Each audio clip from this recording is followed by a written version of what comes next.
Today I F up by being in a relationship neither of us realized we were dating. So this is a tad odd, immo, and honestly I decided to post here simply because I was joking to my friend about how much it sounds like a shitpost / how we could be so dense, but the more I thought of it, the more I figured I might as well, so here goes. I'm 26F, Jason is 23M. Names are fake, including the fictitious people and the snake. It started 6 months ago during a game of GTA where we, myself and 2 friends, decided to play some golf. Perfectly ordinary beginning, right? So we're playing golf and one of my friends, Jason, starts to DM on PlayStation silly messages such as "you missed," "wrong hole," and "any hole's a goal." Silly jokey stuff like that, and so of course I respond, trying to distract him as he's aiming, all inconsequential things and not stuff you'd think about later. Until, "This is why your wife left you." Now, to clarify, Jason has never had a wife. He's never been married. And certainly not to a 74-year-old lady who's been incarcerated for the past 40 years having murdered their son, who in turn was born on her parents' kitchen table that she didn't win in the divorce. And yet, suddenly Barbara was born. She got her own Instagram, was added to the group chat, DM'd Jason requesting child support, and many other silly interactions that simultaneously confused our friend group and was an utter laugh. At one point, Jason joked that maybe I'd treated Barbara as a way to be married to him without actually admitting feelings, but we both laughed it off. In hindsight, maybe that was a clue. Through Barbara, we started talking more, and then DMing on my actual chat, no longer just gaming friends, but actual friends. Jason was talking about moving house, and I was looking for a place, and so we half-jokingly suggested moving in together to kill 2 birds with 1 stone. Contrary to my previous paragraph, we had actually known each other for the past 4 years, played games for the past 3, and bonded over the past 2 over our mutual former stalker, so it's not like we switched immediately to friend move in within seconds. We decided to meet in person beforehand. Jason lives in a different country, and as a TV show we both enjoyed announced its last 2 episodes of the series would be available in cinemas, it was decided that we'd go and see that together. We did and had a great time, despite my initial greeting being a salute for some unknown reason. Both of us commented about how surprised we were that we were comfortable in each other's company from the get-go. My new snake, whom I had named after Barbara, was even relaxed in his presence, which solidified my opinion that he'd be a decent person to live with. At some point we decided to fake a date just to troll our friends. I think this was technically just before we met in person, but we doubled the efforts afterwards, particularly as the group chat joked about our meetup being a date. When I went on holiday during the summer, one of our other friends messaged Jason to play games every day because they were legitimately concerned about his well-being whilst I was away. It was during this time that Jason revealed to them all that we weren't actually dating. Some of them said they'd known that from the start, but others said that we were being fucking stupid and too autistic to realize we were actually dating. I got back from holiday after 3 weeks away, and we started a new routine of Discord calls lasting many hours, on average between 8 and 14 hours. Again, this probably should have been a sign. One day, the topic in our group chat ended up being crushes/attraction, and I ended up asking how one even defines a crush. I don't, and never have, understood the concept. Jason had the idea to Google signs of a crush and read aloud what he found to me. To our surprise, pretty much everything he read about crushes/dating turned out to match us. Protectiveness, wanting to spend as much time together as possible, smiling about each other, wanting to make each other laugh, etc. We commented as such to the group and were basically told, well, duh, the 2 of you are dating. There were more signs that it was more than just friends. But to be honest, this post is probably long enough already, and I can't actually think of more off the top of my head, though we did also realize we've been using nerd, whore, bitch, and bully as pet names, which is probably a whole other fuck-up, NGL. For now, we're just leaving it as is. We're sticking to the status quo, and are quite happy as such. It's just that neither of us can quite believe we've managed 6 months, at least, dating without realizing. As Jason just said whilst I type this, the secret to a happy relationship is not knowing you're in one. TLDR, friend and I joked about being in a relationship. Turns out it wasn't a joke. Today I F up by using the last restroom stall. First of all, I want to clarify, I don't have any hate or prejudice against handicapped or special needs people. I better don't, since I'm married to one. My wife had a traffic accident a few years ago. She's not wheelchair-bound, but she sometimes needs a cane to get around. Now, to the story, I've been a little sick in the stomach for a couple of days. It starts with D and ends with Ria, so I didn't want to get out of the house, but my wife really needed to buy some things and really hates going out by herself, so she convinced me to go along with her. We were in a Walmart-type store, and suddenly, as expected, I felt the urgent need to go to the restroom. I hurry over. As in many places, the last restroom stall is way bigger than the rest, and while there aren't any signs to indicate it, it is understood that they are meant for handicapped people so they can maneuver as needed. I usually refuse to use them, but boy was this an emergency.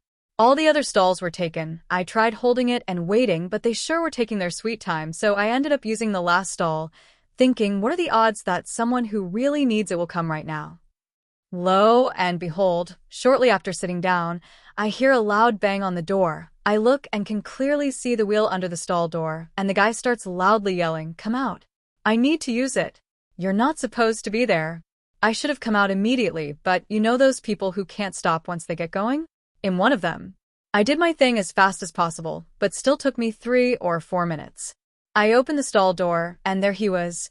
An elderly man, probably 60 to 65, on a wheelchair. He rolled right in, but not before throwing me a hateful look. I look around, and everyone was looking at me, like for guys among the ones waiting and the ones washing hands, but still, I felt really embarrassed. I know if this was, am I the asshole? I would definitely be the AH. I actually felt terrible at the moment, so please be kind. TLDR, it was an emergency, so used the restroom stall for handicapped people, and an elderly man in wheelchair yelled at me. Today I F up by peeping on another woman's Instagram. I, 25M, was lying in bed scrolling through Instagram while my GF, 27F, was getting ready to shower. She went and did whatever it is women do in the bathroom, and during this wait I saw a post from someone I followed about a friend of theirs that passed away. I only vaguely knew of the deceased, but people in the comments pointed towards the GF for a confirmation post with details. So being the nosy little booger I am, I went ahead and clicked her profile, but at that moment my GF asked if I wanted to shower together, and I obliged and just turned off my phone. We were getting ready for a birthday party for one of my family members. In the bathroom, she reminds me to message my family for details of the time and location and whatnot because I forget everything and we got told the information verbally. We get back to the room to continue getting ready, but I had already forgotten about the message I had to send. My GF grabs my phone and says she's going to send the message because she knew I already forgot, and she opens my phone to the Instagram page of the ex-GF of the deceased. Since I had only clicked her profile and instantly turned off my phone, I did not know of the contents on her page, so it was understandable that my GF became very upset when she finds me in the profile of another woman who seems to really like going to the beach because she was wearing skimpy bikinis or revealing clothes in 90% of her posts. This led to my GF accusing me of checking other women out on Instagram and becoming very self-conscious about herself, but was too upset to let me say a word in. It took a few minutes of her understandable explosion of anger for me to try to explain myself. I also have a terrible, uncontrollable habit of smiling and laughing when I'm nervous, which always makes things worse in a case like this because now it looks like I'm laughing at her. I don't fault her for any of it, because I can understand how I must have looked like trying to get my phone back from her while chuckling like an idiot after being caught peeping on another woman. Eventually, I was able to control my facial expressions and get my phone back to show her the woman's latest post, which confirmed the passing away of her boyfriend. And I even showed her with one swipe that I could return to the original post where I learned of the passing and the comments linking her profile for confirmation and explain the events leading up to me staying on her profile, that I wasn't just snooping, just had to return to the main quest and leave the side quest behind for later completion. She was still upset and stayed upset for the rest of the day, but begrudgingly forgave me, mostly because she didn't want to sour the birthday party mood later in the day. It took a few more days to completely forget about the whole thing as she was noticeably self-conscious because the woman was, in her words, much prettier than her and her body was much more attractive, which I disagreed and stated that I was only attracted to her, but she still seemed doubtful. Still, seems things are now back to normal. I hope. Edit. For some background, she came from a relationship where her best friend hooked up with her BF and she caught them red-handed, and I came from a relationship where I was the other man, where someone I was having relations with and had feelings for was in a relationship already that I didn't know of. We both made extra emphasis when we started dating about cheating being a complete instant deal breaker because our prior situations is what really drove us to be together. I didn't want to add this originally because there's some people who know of the circumstance and I don't want to give too much away about myself. TLDR, clicked on a woman's profile because her BF passed away and she had the details on her Instagram, turned off my phone to shower. Then my GF opened my phone to a random woman's lewd Instagram profile. Today I F up by pretending to be a college teacher in our first class. I was feeling pretty bold at the start of this semester, so I decided to mess around and pretended to be a college professor for the first class of the year. It all started with me walking into the classroom, strutting like I owned the place. I told everyone I was the new adjunct professor and even gave a fake syllabus, complete with totally made-up assignments and lecture topics. Everyone was buying it until one of the actual professors walked in. The look on their face was priceless when they saw me at the front of the room. The students were totally confused, and I had to scramble to explain it was just a joke. The real professor was cool about it, but let's just say I'm known as that guy in the department now. Total fail, but definitely one for the books.